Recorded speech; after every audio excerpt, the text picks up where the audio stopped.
Olá, meus alunos. Então, estamos aqui para a nossa aula do capítulo 8 do nosso livro. E, na verdade, eu queria, inclusive, fazer recapitular algumas questões que nós vimos na aula anterior. Estávamos falando sobre o direito romano, certo? E lembrar vocês que é justamente as origens do direito romano que deram origem a muitos institutos jurídicos do nosso direito. Então, é importante passar por esse ponto para conseguir entender também essas dinâmicas. Eu quero também chamar a atenção de vocês que nas nossas aulas nós tentamos falar sobre alguns fatos sociais históricos que causaram mudanças jurídicas e é a partir daí que nós fazemos as nossas análises.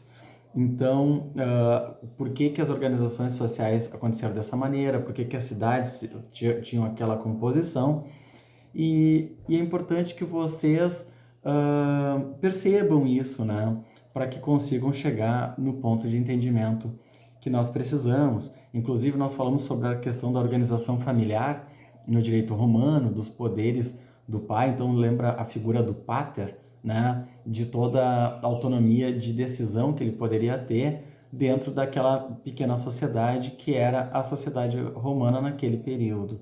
Então, essa questão da ideia de pater, né, do poder paterno, tem uma origem, e essas origens, inclusive conceituais, nos interessam.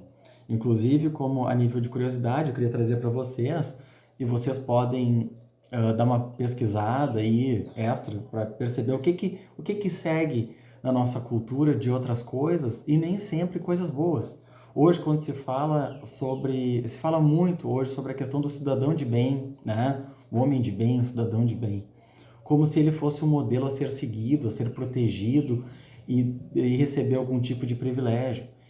Esse conceito, pessoal, ele saiu da capa de um grupo político muito conhecido chamado Ku Klux Klan. E o jornal da Ku Klux Klan, que era circulado para promover a morte, perseguição de negros, e, enfim, inclusive chegaram a um ponto de, depois do lançamento do filme O Nascimento de uma Nação, um blockbuster muito antigo, que usava a cruz para queimar os negros no filme, a realidade acabou imitando o filme e queimando negros numa cruz, usando a questão religiosa, inclusive, para cometer essas coisas. A capa desse jornal era um homem segurando a bandeira do país, no caso, a bandeira norte-americana, e esse jornal tinha o título gigante em cima, em letras garrafais, chamado O Cidadão de Bem. Então, a origem dos nossos conceitos, eles precisam ser conhecidos para saber que tipo de ideias nós defendemos. Então, pesquisem, joguem no Google aí, vocês vão conseguir achar inúmeras capas dos jornais mostrando a imagem e também esse conceito que é usado amplamente hoje como se fosse uma coisa boa, mas na verdade se defende através dessa origem coisas, né, bestialidades e bizarrices e violências muito profundas e causaram muita dor e rupturas históricas no nosso caminho. Então é importante saber, inclusive, a origem desses conceitos, a origem, o que significam essas coisas. A ideia de que o trabalho enobrece o homem também se fala muito desse conceito, como se tu trabalhar muito, mesmo que tu não enxergue teus filhos, que não tenha uma qualidade de vida, que não tenha tempo de descanso, que não tenha férias, que não tenha lazer, cultura, isso fosse nobre. Não, o trabalho dessa maneira, na verdade, justifica um tipo de escravidão moderna, né? Basta ver que a ideia de que o trabalho liberta estava escrito aonde? Também outra origem histórica importante que você saiba de onde saem os conceitos. O trabalho liberta estava escrito no portão de Auschwitz, então né, o campo de concentração o mais famoso. Então o portão de Auschwitz tinha essa inscrição, o trabalho liberta. Então é muito interessante saber de onde saíram esses conceitos para saber o que está impregnado ali para entender o futuro e o presente. É interessante entender o nosso passado para que ele não se repita, certo? Então, essa ideia de como se a família tivesse que ter um chefe, que o chefe de família é isso e aquilo, então tem uma origem, tem um local, né? Então é importante saber para também saber como nós lidamos com esses conceitos, certo? Eu trouxe para vocês no final para vocês fazerem uma análise crítica sobre a ideia justamente desses poderes ilimitados do chefe de família na Roma Antiga e a figura desse chefe, como ela funcionava, tá certo? Então, vocês poderiam fazer uma relação com a ideia desse papel atualmente e poder se expressar lá no quiz, lá no nosso portal, certo? Aí, já na nossa aula de hoje, eu quero trazer para vocês algumas questões complementando essa ideia do direito romano, porque a partir daí nós falaremos um pouquinho mais de direito romano, falaremos sobre populações tradicionais, e a partir da outra aula ainda falaremos sobre, entraremos no direito no Brasil. E daí teremos alguns capítulos do livro que também está à disposição para vocês, que eu gosto que vocês tenham acesso, né? É o livro A História do Direito no Brasil, do Antônio Carlos Volkmann, né? E esse livro é maravilhoso, recomendo a leitura de vocês. Tem mais alguns livros que eu recomendo ali na sequência, vocês devem ter percebido lá no nosso polígrafo, e a gente vai poder falar um pouquinho sobre isso, que é super interessante, certo? Então, na nossa aula, na sequência da nossa aula, nós vamos falar sobre a organização religiosa. Então, como nós sabemos, a religião sempre tem uma influência muito grande dentro do direito, inclusive hoje, né? Nós falamos já sobre a questão do Estado laico, né? E aí nós tínhamos, na questão romana, então existiam duas classes religiosas, né? Então, inspirada na alma humana, então que os deuses eram chamados de domésticos, né? Então, falavam sobre os ancestrais, essa ideia dos ancestrais, ela sempre permeia as ideias jurídicas. Para que a sociedade ande direito aqui, eu preciso respeitar uma lei ancestral para que, né, dos ancestrais para que as coisas andem aqui. Então, existe essa influência, né? Então, eram feitos cultos domésticos para que isso andasse de maneira tranquila. E invocavam esses antepassados, então, para a proteção, né? Levavam, inclusive, comida nas orações, enfim. A outra classe já é inspirada em fenômenos naturais, que então já tem a ideia de deuses superiores, então a ideia do Olimpo, né? Então, Zeus, Hera, Atena, Juno, tinha essa ideia, né, de figuras. Inclusive eu falei sobre Hermes, né, na questão da hermenêutica, que era o Hermes, era esse deus que fazia a interlocução entre a linguagem divina e a linguagem humana. Então a hermenêutica tem essa questão de esclarecer uma linguagem e trazer uma descomplicação, né? Lembra que eu falei da complica, se implica lá, né, dos significantes. E aí, essas classes, então, que os autores chamam de religião, né, de religiões, perduraram, então, em harmonia durante muito tempo. E aí, agora falando um pouquinho sobre a política e a organização política e a organização judiciária. Então, os poderes públicos eram exercidos pelo rei, pelo senado e pelo povo. Então, nós já começamos a ver uma característica mais familiar. Então, essa ideia né, de senado e povo além do rei, né? Então, apesar de ter o rei, existia uma influência popular dentro do Senado, que eram seus representantes, e aí também a influência do rei. Então, o rei era o supremo sacerdote, então chefe do exército, juiz soberano e protetor da plebe. Então, tinha essa questão, né, centralizada com muito poder, né? Então, essa questão religiosa, então ele também era o supremo sacerdote, né? Então, de novo, percebemos a influência religiosa, e o cargo era indicado pelo seu antecessor, né? Ou por um senador. Era vitalício, mas não era hereditário. Isso aqui é interessante, porque apesar de ser um cargo vitalício, ele não necessariamente precisaria ser hereditário, então não precisava ser o seu descendente a ocupar aquele posto após esse rei indicar outro. Ele tinha liberdade dessa indicação. Apesar disso, tudo podia ser deposto, conforme aconteceu com Tarquínio o Soberbo, que tinha uma influência também externa de Senado, povo. Então, aqui, essa ideia da influência do povo e do Senado nas atitudes do rei, até vocês devem conhecer um pouco disso através das artes, né? O cinema mostra muito isso. Um filme que é muito interessante é aquele o Gladiador, que mostra justamente o conflito do rei com a popularidade de um plebeu.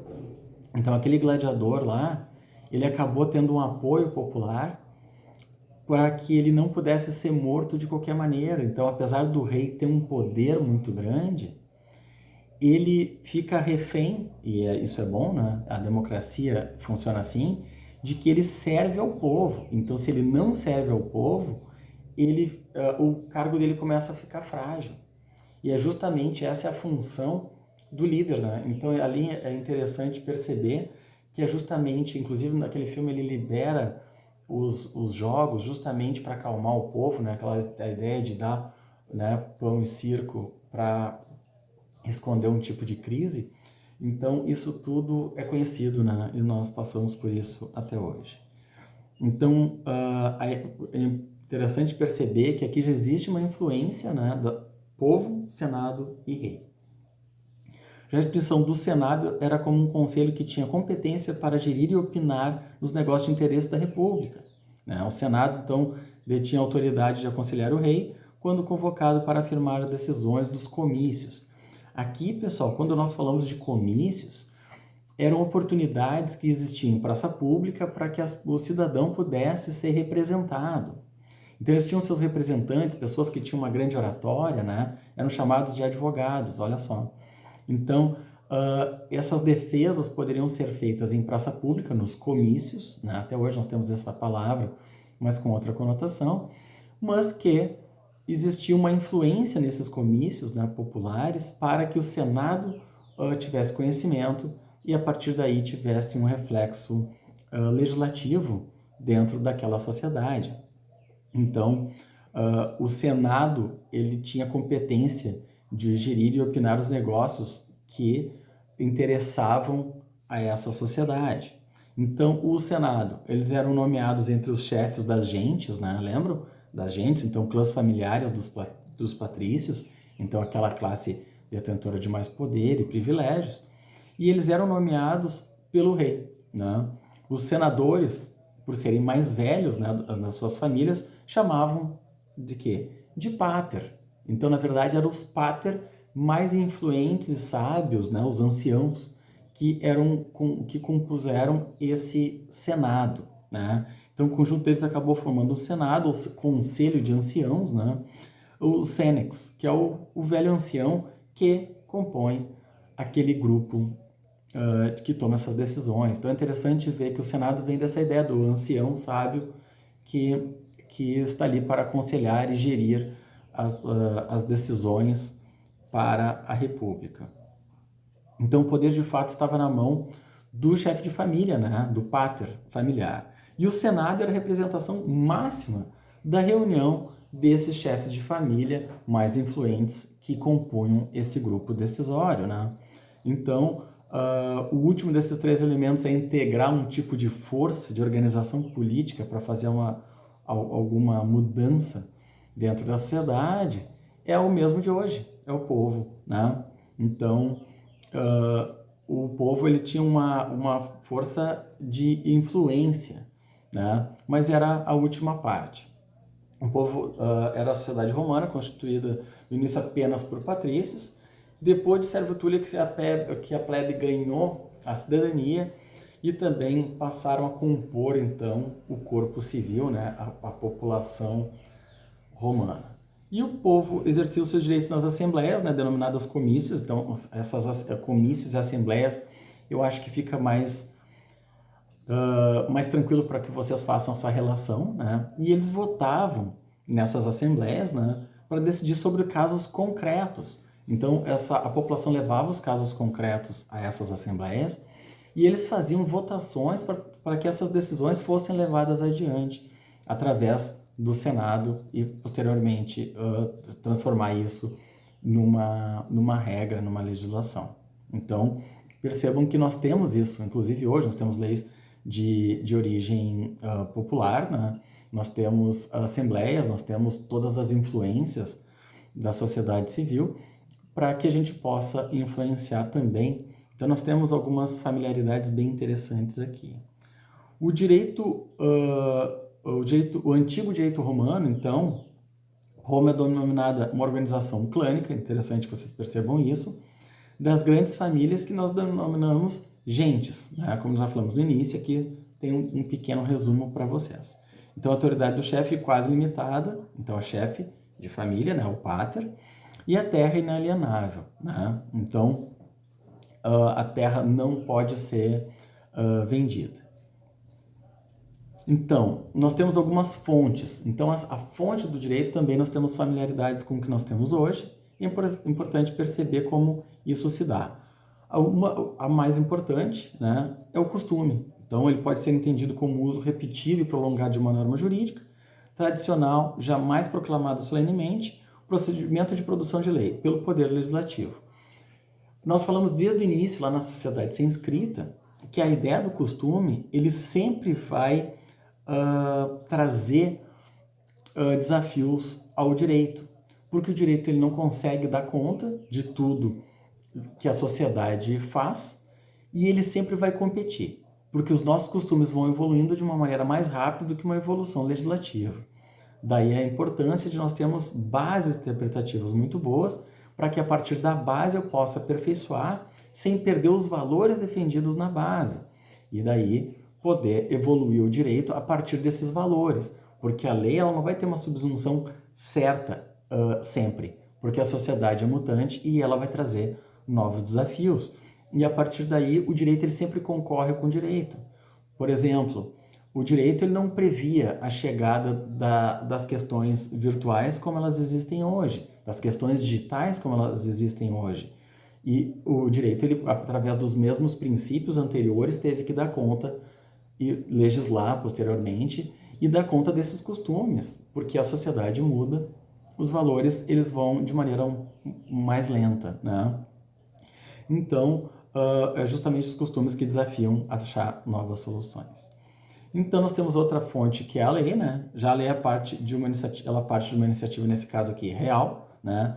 Tendo em vista que um caso concreto em que alguém deseja agir contrariando algum costume, então aqui de novo nós temos o costume que não pode ser contrariado, e existe uma lei de iniciativa real e ela tem em vista sempre um caso concreto, lembra que nós falamos antes. Então, a síntese do direito de Roma era ligada a uma questão concreta, né? Então, essa proposta do rei, ela pode ou não ser aceita pelo povo, então existia uma apreciação, e se ela for aceita, ela é analisada pelo Senado, e se ratificada, torna-se obrigatória para todos. Então, aqui já existia uma interlocução popular para que ela fosse aceita ou não, né? A influência da religião é muito forte ainda, e não há diferença entre o direito sagrado, né, e o secular, que é o direito secularizado, separado, né, do Estado e Igreja.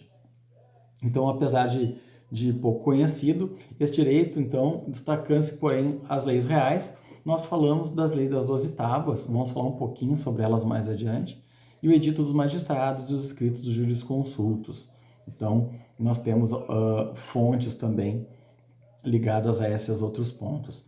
Então, numa síntese aqui muito sucinta sobre o direito nesse período real do direito romano, ele é casuístico e empírico. É importante que vocês lembrem disso. Casuístico porque ele era ligado para cada caso concreto, tá? Então, ele é um caso, verificado num caso. E empírico porque ele era baseado numa observação prática. Então, nós tínhamos uma observação, era um caso concreto e uma observação prática. Esses dois fatores, eles tinham uma ligação muito forte com o direito nessa época, tá? A legislação na fase da República, então, as leis são geralmente decisões de caráter religioso, são tomadas pelo rei na qualidade de chefe religioso e tinham um procedimento de aceitação tanto popular quanto pelo Senado após isso. Podia ser ratificada e podia ser negociada de como essa lei poderia ficar no final. Desde o início da República, aí, a evolução se deu pelo papel crescente da ideia dos plebeus requererem uma participação maior. Os conflitos sociais conduziam a uma certa igualdade política, religiosa e social. De novo, as sociedades conflituosas, quando ela tem um conflito saudável, né? Um conflito que se consegue lidar dentro de uma produção democrática, ela faz uma sociedade mais justa. A sociedade que ela é pacífica, ela é aceita e submissa completamente, ela fabrica uma sociedade injusta, porque ela para de requerer aquilo que nós queremos, porque a sociedade ela é múltipla. Então tem pessoas que vão requerer coisas que eu não entendo e que eu não gosto, ou que eu acho que é bobagem, e coisas que eu vou requerer e que outras pessoas vão achar, outra parte da sociedade vai achar que aquilo não é pertinente, mas é justamente essa pluralidade e saber lidar com isso que faz com que a democracia seja mais forte. Então, na verdade, essa tentativa de democratizar e de igualdade política, ela vem justamente de uma certa instabilidade, de uma certa luta por essa igualdade, certo? Sobre a República, então, a lei já começa a concorrer com o costume. Como visto em nossas videoaulas anteriores, né, uma manifestação previsível diante da complexidade crescente das sociedades, que é o que a gente estava falando agora há pouco, né? Então, é justamente essa complexidade que desafia o direito a dar novas soluções, né? As fontes do direito, elas não evoluem sozinhas, não é por inércia, e as leis não são feitas por inércia, existe sempre um obstáculo a ser superado e um desafio a ser feito, certo? E aí, sobre a lei. Então, era um ato emanado das autoridades públicas que formulam regras obrigatórias por iniciativa dos magistrados superiores, cônsules, pretores e tribunos. Então, ela tinha uma fonte, uma possibilidade de início, né? Uma iniciativa um pouco mais ampla, e essas autoridades elas propunham, então, um texto que era fixado durante um tempo com a intenção de publicação, né?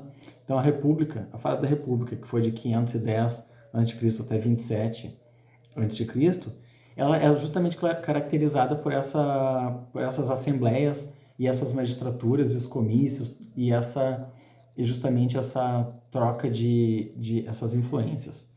Os magistrados, pretores, cônsules e pretores, então, organizavam os processos e designam os juízes. A ideia de pretores até pouco tempo existia no direito brasileiro, que ela também tinha essa ideia de organização, né? Mas é um cargo que foi extinto, e aqueles que ainda não tinham se aposentado ficaram até o final, né, dos seus trabalhos ali, mas é um cargo que hoje não existe mais. As assembleias, então, existiam alguns tipos de assembleias, então tinha a assembleia curiata, centuriata, a tributa, a concilia, plebis e o senado. Então existiam tipos de assembleia, tá, que nessas assembleias aconteciam essas influências populares para que as votações acontecessem, e a partir daí também o Senado se ocupasse com essas decisões. No início da fase da República, né, logo a expulsão do Torquino Soberbo, isso aqui está lá no nosso texto, vocês acompanhem lá, tá, pessoal? Houve a instituição do Rex, né, a questão do rei, por 2 comandantes militares, não os cônsules, dotados de iguais poderes. É muito interessante aqui, porque se pegou 2 cônsules militares para compor o poder no lugar do rei. Então, esses sucessores do rei, eles eram eleitos anualmente, sempre em duplas, né? E para que eles governassem de forma alternada, enquanto um governava, o outro acabava fiscalizando. Só que, em frente a algum perigo iminente de emergência, um poderia tomar o poder e ter poder supremo e ditar tudo dali em diante. Então, esse ficava em exercício por tempo indeterminado e virava um ditador com poderes absolutos. Então, existia essa possibilidade, né? Foi nessa época, então, que a diferença entre os patrícios e plebeus já não se justificou e a plebe já começou a ocupar espaços antes reservados aos patrícios, então já existiu uma influência maior dos plebeus. Pessoal, eu trouxe aqui duas questões para vocês lá no quiz. Uma delas é sobre o que é esse direito casuístico no direito romano, né? Então, vocês leiam com calma o texto e falem sobre a questão casuística. E eu também, uma coisa que eu quis perguntar para vocês foi justamente sobre a composição e esse perfil do Senado dentro do direito romano. Porque é interessante que vocês percebam como funciona o Senado, qual é o perfil do Senado, e perceber o que é o Senado hoje, para também fazer alguma relação sobre o que vocês pensam também sobre essas pessoas que receberam o crédito das pessoas para ir lá tomar as decisões. E eu espero que vocês tenham gostado. Semana que vem tem mais uma aulinha então, tá bem? Muito obrigado, tchau!